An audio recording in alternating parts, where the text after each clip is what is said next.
We are glad to invite our next speaker, Dr. Gayatri Aditya, Professor and Head, NITE School of Architecture and Planning and Design, Mangalore, India.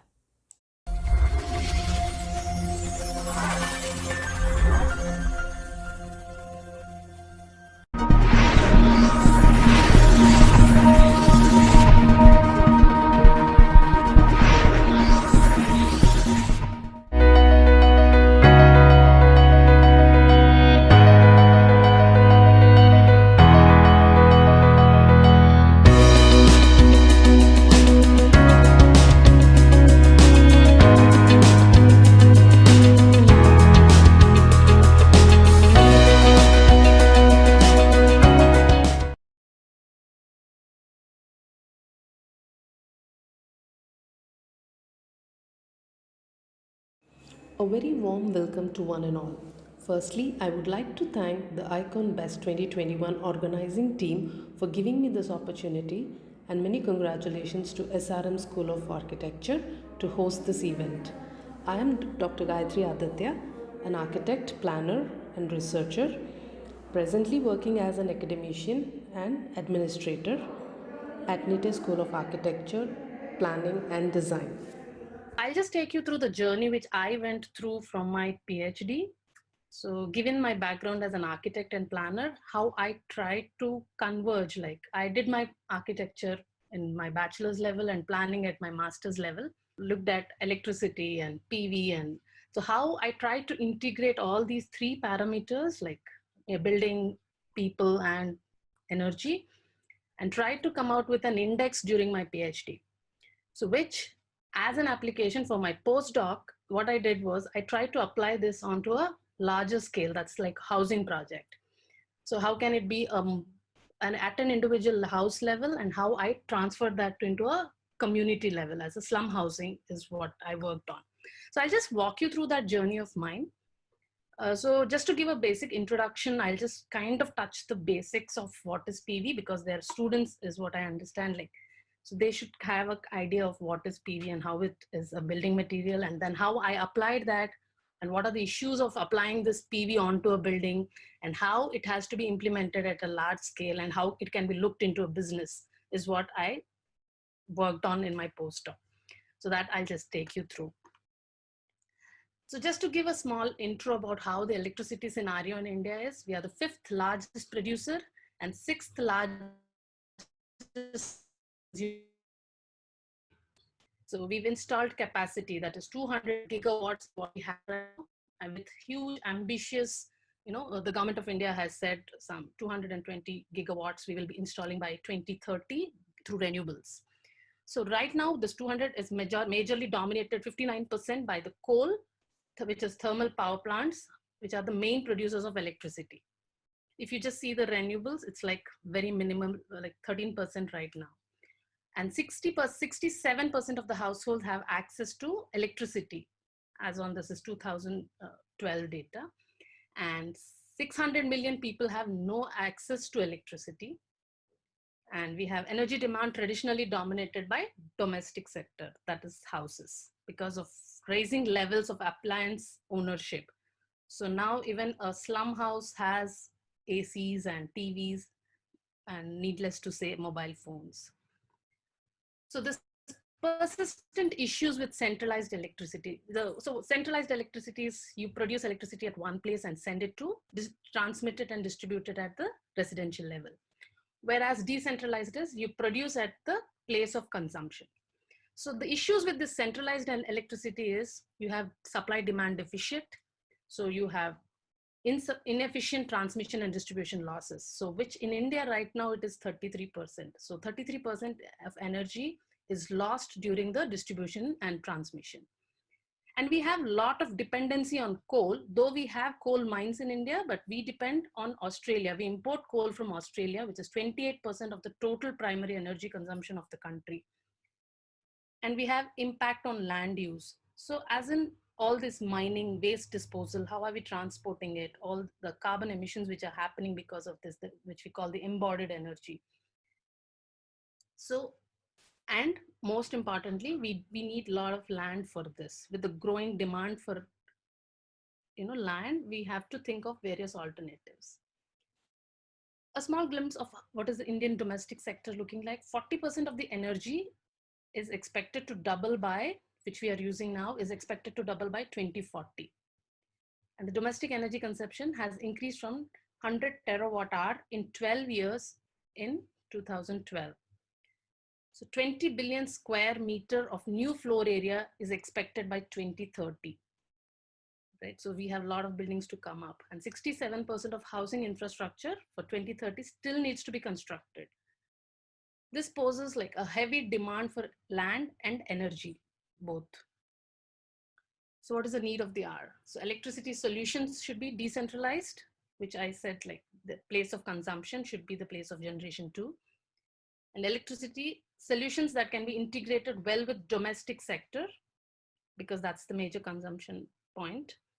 Electricity solutions that can reduce the impact on land as a resource, and the solution that has to be truly green. So just this map, many of you will be familiar with, right? So this is the solar map, which is like made by NREL, National Renewable Energy Laboratory of USA. So we have 250 to 300 sunny days. So which means to say, in a day, we have 4 to 7 kilowatt hours per square meter of solar radiation, which is very decent amount of solar radiation, right? So solar PV is the solution, which is decentralized and modular in nature. So modular here, I mean, is like today I can have 2 panels, which can be increased later to 4, 10, depending on my affordability.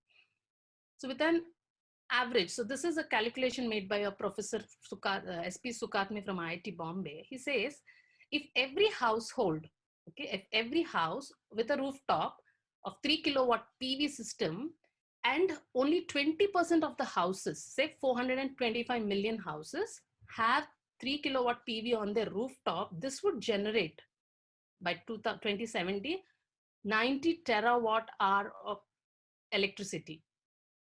And this is noiseless, like your wind turbines, mini wind turbines and all make noise, okay, as compared to other renewables. And it saves land as a resource. So we can have a solution where we can integrate into the building. So having said all this, like, so when you integrate this PV panel onto your building, it's called BIPV, it's building integrated photovoltaic. This as a solution for energy generation. So the estimate is like, I'm just giving you these numbers to get an idea, the feel of how, the prominence of this problem. So 1.7 billion India's stabilized population, 425 million housing required, and 1840 kilowatt hour per year is the per capita electricity need. Okay, the total electricity needed would be 3,128 terawatt hour per year. So if 30 square meters available per household, we can, with a 4 kilowatt peak PV producing a 5 megawatt hour per year. So this is a brilliant number, right? So when this is way beyond what we consume as electricity. So just where all we can integrate PV, when the PV becomes your building envelope interface, and it regulates your indoor conditions in response to the external climate. So you can place this, if you can see this graph, so you can place it horizontally inclined vertical. So horizontally your roofs and shadings, walls and openings. And similarly, when I have PV applied, so we call BIPV is when it becomes the part, instead of a roof, it becomes placing on a concrete slab is called building applied photovoltaic, for terminology, like to understand it much better. Whereas the roof itself is PV panels, then it's called building integrated PV panels. So these are like, this is the left-hand side top one is IISc building. This is where my whole study went on. So there is no roof beneath this. So if you can see, these are examples of building integrated photovoltaics. So when PV becomes a part of your envelope, it takes care of all your functions of your envelope. So it has weather protection, it has protection from shading from sun, noise protection. You have thermal insulation, and it is aesthetically appeal, sorry, it's typo here. And it covers the refraction, electromagnetic shielding, safety. All these are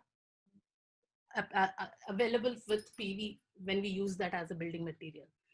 So just to give a glimpse of the terminology which we use, a single cell is a small, like, 10 centimeters by 10 centimeters. This is called a cell on the top. And when a couple of cells come together, we call it as a module. And this module, when you place like some 10 of them, is called an array. So you need a lot of equipment to make this whole system running and produce the electricity, either pump it into the grid or use it for your household. So all this needs a lot of electronics and electrical equipment. So we call that as balance of systems. Okay.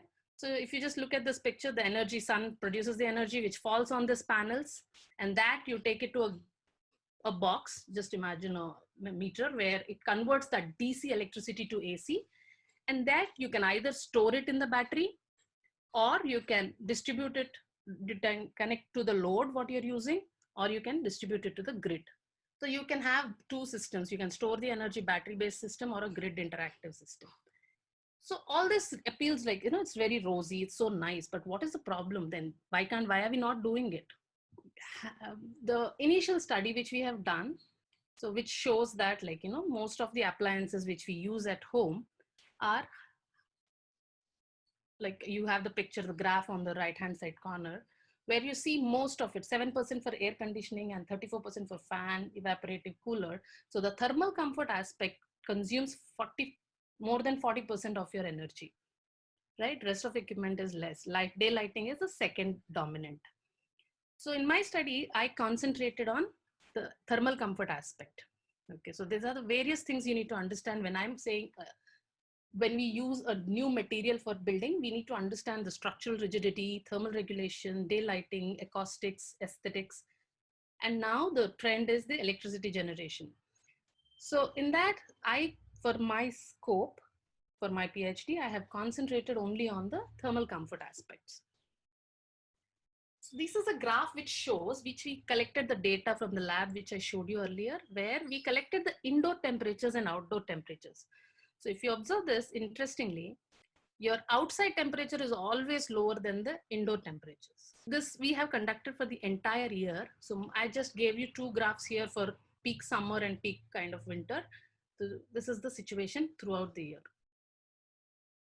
So then we went into a little depth of understanding how it is influencing at the various levels. So this graph shows you where we have taken the temperatures from top of the ceiling to the bottom ground.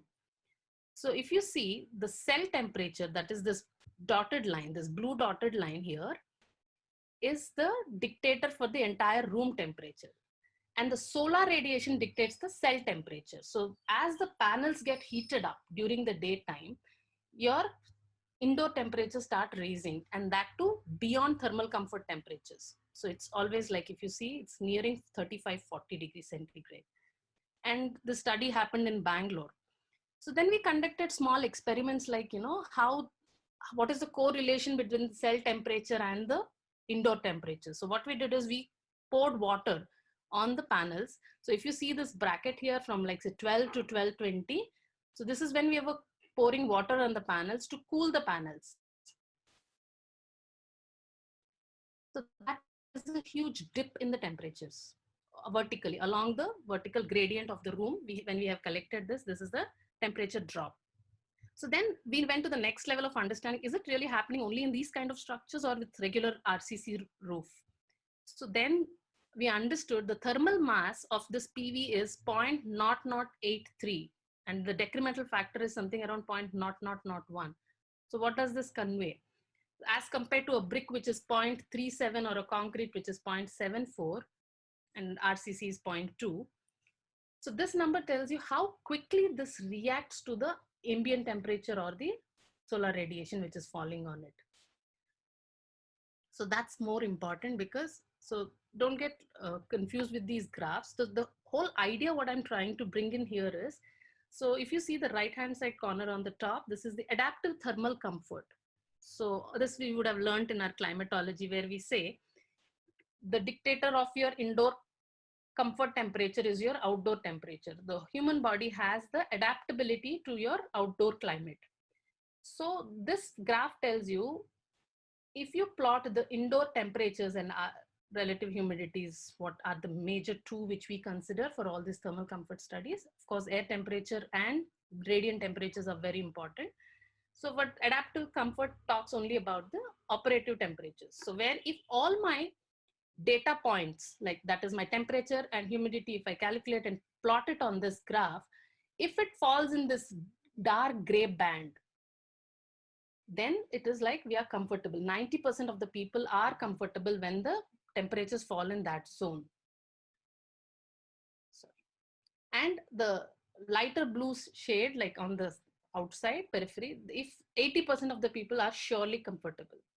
So this is the data which we have collected at the right-hand side corner. If you see this, all the data points are the maximum and minimum temperatures. When I plotted on this graph for Bangalore, nothing is falling inside that. Right? So then we understood like discomfort factors. We went into the detailed study of it, which I will take through sometime later. So the point what I wanted to convey here is, as compared to a PV roof, a concrete roof, which you can see the orange dotted line, the PV temperatures are way high. It's almost equivalent to your outside temperatures or the ambient temperature. So it causes 2.7 times, it requires more energy, discomfort energy, as compared to a concrete slab. Okay, so we saw the positive side of it. It generates electricity. It generates more electricity than what we consume. But at the same time, there is a lot of energy which is needed for keeping us comfortable. So the understanding in short, if we just put all these points, so the radiation, solar radiation and ambient temperature are very important climatic parameters for the electrical performance of BIPV system. So as the other negative of it is, as the temperature of the panel increases, the electricity output also reduces. So that's why all these cold countries like Germany and all, the kind of efficiencies which we don't get it in India as much. So the maximum electrical performance would mean maximum solar radiation intercepted by the surface. And at the same time, that will increase your cell temperature, and indirectly or your room temperatures are also getting affected. So this, again, the room temperature increasing means you're again consuming more amount of energy by switching on your ACs or fans or things like that. And as compared, the energy density of PV is low. What is energy density here? We mean to say, in a square meter of area, what is the energy which we are producing, right? A coal power plant it's taking 10 times, like a PV plant would take 10 times more than a coal power plant. Okay, so if you see the large, the landscapes filled with PV panels, the electricity produced, the energy density is very low. So the present indicators, performance ratio, the efficiency of the panels are like, they come and they have an impact on the economics of it. Is it economically viable if you start using it? So these are a couple of issues which we have with PV panels, apart from the positive side of it. Okay.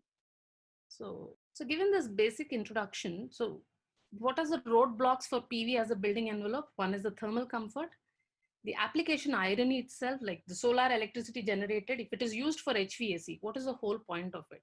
So when we produce like 20 units of electricity is generated and 5-6 units is consumed only for HVAC, 2 to 3 hours a day, the global cooling demand would increase, right? It's something like 3,900 terawatt. It's huge.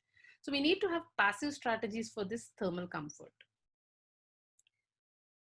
So as a part of this continuation of this, what we have done is we tried to come out with strategies which can make your building more comfortable to live in. Okay.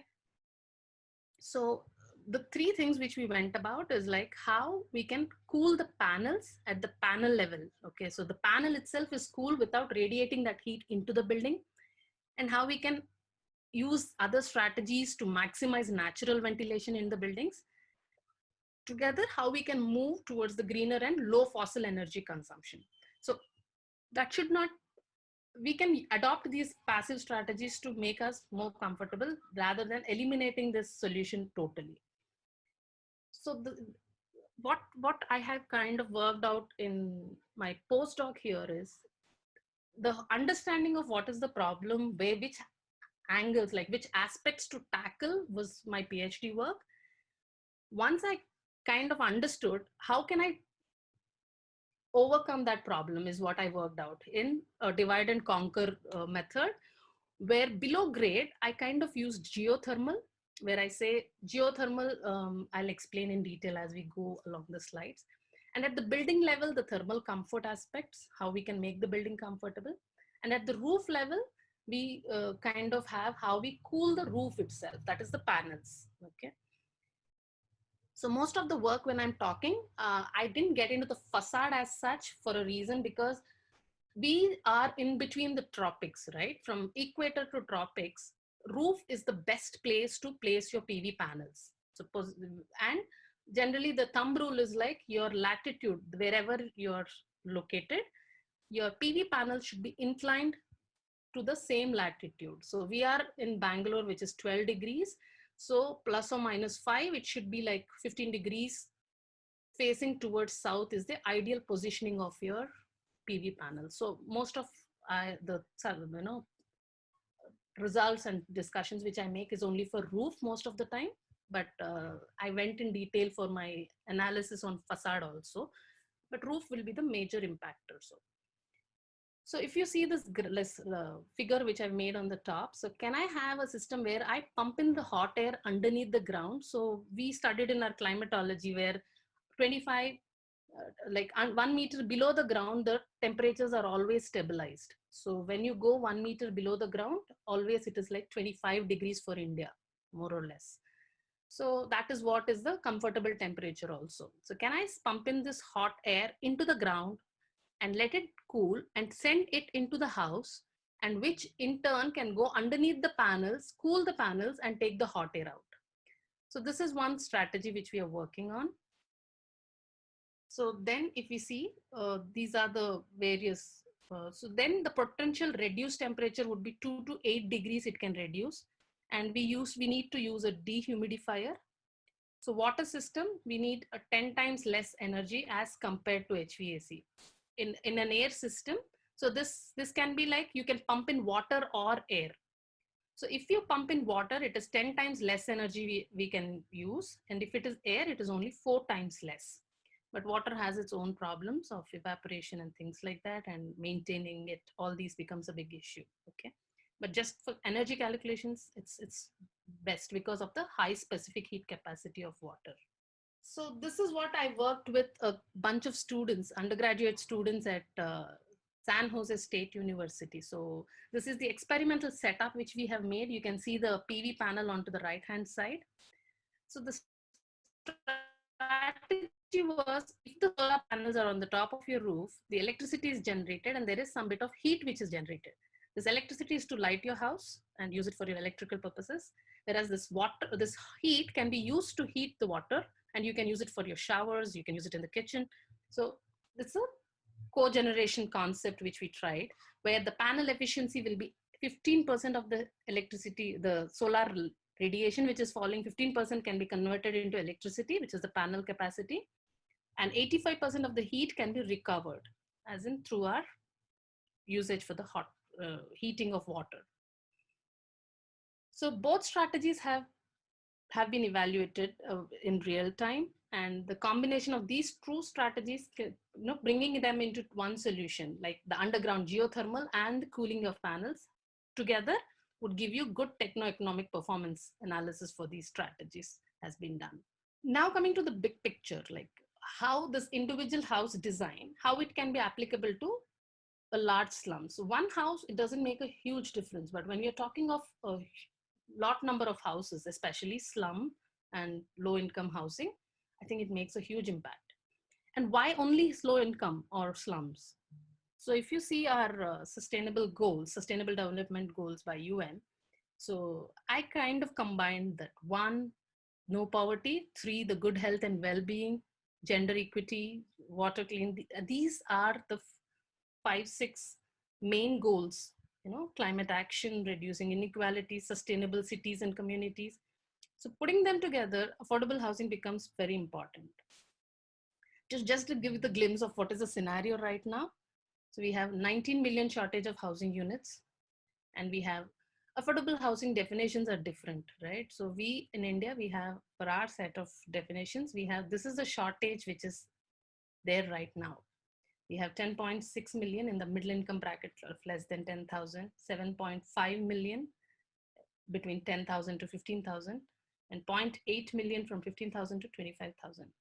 And especially 96% demand is from EWS and LIGs. So 85 trillion is the market, total investment which is needed. So this gives you the seriousness of the problem. And coming to the slum statistics, so the compact area of at least 300 population, or about 60 to 70 households of poorly built congested tenements in unhygienic environment, usually with inadequate infrastructure and lacking in proper sanitary and drinking water facilities in the state or union territories, are categorized as identified slums. So just look at these numbers, 110,000, they're alarming. Number of slum blocks in India. And you have 105 million population resides in slums. 86,000 households in Dharavi and 1,300 households in Nochikuppam. One football field is 1.3 acres, is approximately the area of average slum. 50 to 100 square feet is approximately a household area. And you have 67% slums have residential complexes as vicinity because of their livelihood, which has to be. And 7% of contribution to the GDP is by slums. And 20 years is the average duration lived in slum housing. Now coming to the electricity statistics, this is interesting. If you see, you have 19% of the slums have electricity and 90% have access to electricity.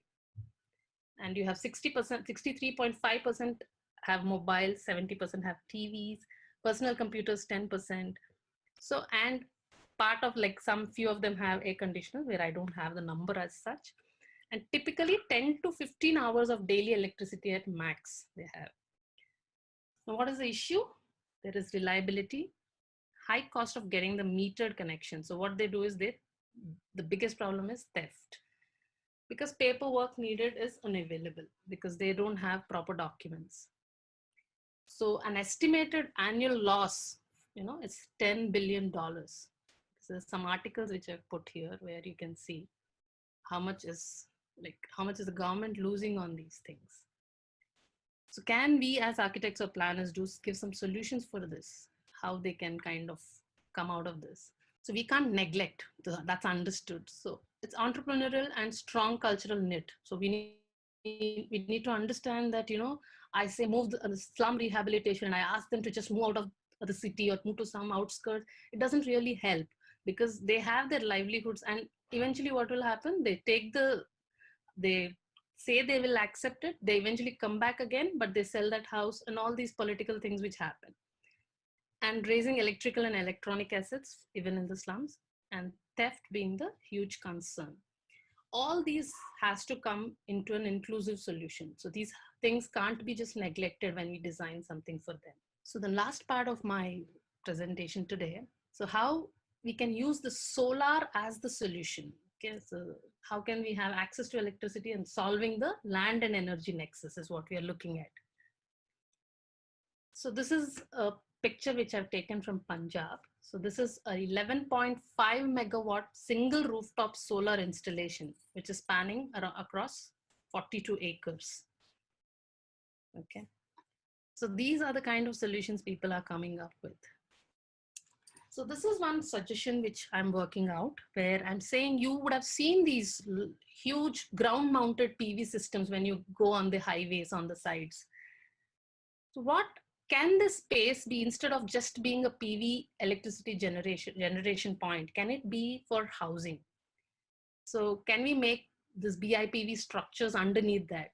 Okay, so this is a small case which I have taken up land which is of this area, which is 24 to 45 feet by approximately 91 feet. So we have a PV array where we can say we can construct houses. So when I just went about calculating this, it is a 1 megawatt kilowatt peak if I consider whole, the ground mounted PV, It's 11 square meters, assuming the road width to be 25 for transit and each housing unit of 260 square feet area. So I've given that. 40 units of row houses can be built concurrently. So in this space, we can build 48 units, and every household will have an average solar capacity of 4.4 kilowatts. A typical consumption would be 1 point. So they would consume 1.1 to 1.5 kilowatt. So additional can be supplied to the utility. So this can be giving around $1,500 per watt can be saved as against individual rooftop. So if I start putting, so what will happen is when I start, earlier you remember I mentioning about the balance of systems, the electronics which is needed. So if you imagine every household has one unit, then a community level, if we can combine all these, you can save this much amount, $1,500 per watt. So when I'm talking of a system which is like 10 kilowatt, 13 kilowatt, so you can understand the huge amount of savings which can be brought in. So this is like the solutions which we give for housing designs of PV panels, where we combine with geothermal and say that house as such, if you can eliminate the 40% of energy which is needed for thermal comfort alone, you can make this house a greenhouse, at the same time become, energy generator, and you can become net zero, whatever you call, and then you can be a surplus energy house. So these are like, I can get into the detail of it, not necessarily, because we are giving this as a business model to the government of India, where we are thinking of, can this solar cooperatives come in? So that's one business model where we can think of all these gated communities and all these people can come together and kind of have, having this solar as a solution. Can they come and decide the housing price? Fund comes from cooperatives. There's this called PPA model, power purchasing agreement, okay, where the solar PV panel producers, they kind of put the panels on your rooftop. They take care of everything. So these are the new, policies which are coming abroad in US and all that, where they maintain everything for you. But only thing is, instead of you paying your bills to BESCOM, you pay it to these people, right? So, and apart from that, you have government subsidies and all these things, right? So we can, and revenues, China has one place where you have a huge solar plant and people go there for tourism. That's the best part. And it is designed in the form of some Kung Fu Panda or something. So the other model is captive power plants. So this can be like set up by corporates. So can we say like, the CSR funding, so corporate social responsibility, can the businesses give their social, do their bit to the society by giving their CSR fundings to these slum housing and things like that, and buy back power from them? Today, that's what is happening. Like, all these hotels, Taj and all, they buy their power not from BESCOM, but from all these solar power generators, which are in the outskirts of the city. So they pump in power to the grid and these hotels buy here. So these models are already coming into place. So can we have this, the corporates taking responsibility of these slums and, starting these kind of programs is one thing which we are looking into. So affordability from the principle of initial investment and recurring housing expenses like electricity. Can this be a possibility? So I think here, I would like to acknowledge LBNL, like they hosted me, and the grant which I got from Bhavan, which made me work all these things, and especially IISc for the wonderful lab which we had and which helped me in my data collection. So here I stop. Thank you all.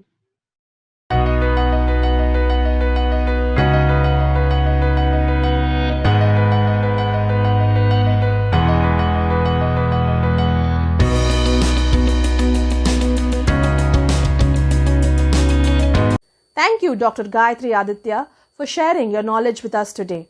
We will now move on to a short sponsor break. I have great pleasure in welcoming you all for the Let's Connect program of Nippon Paint India Private Limited.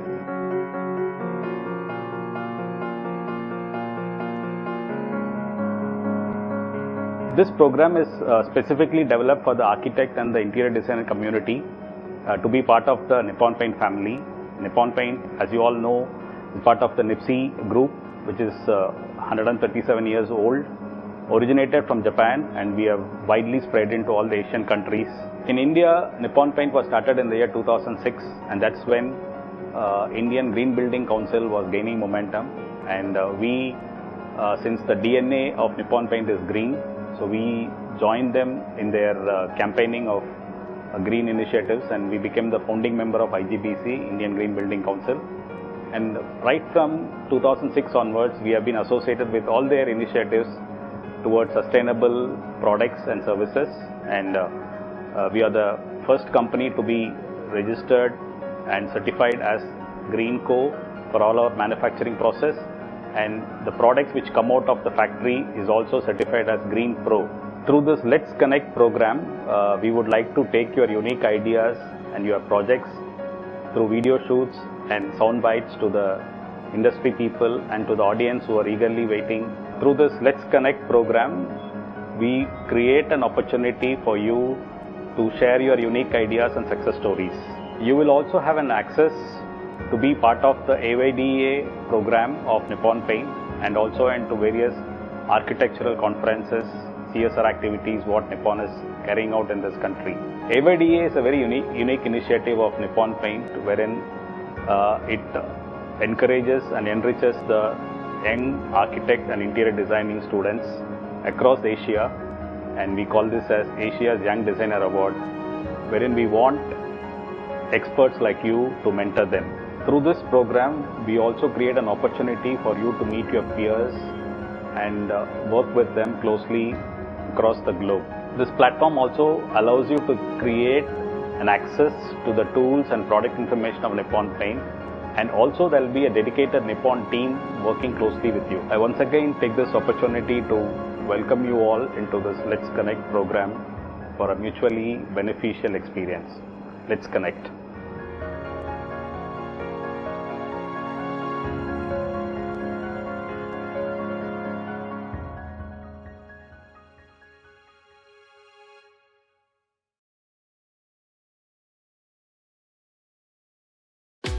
Asia Young Designer Awards by Nippon Paint is one of the longest running and largest student design awards in Asia.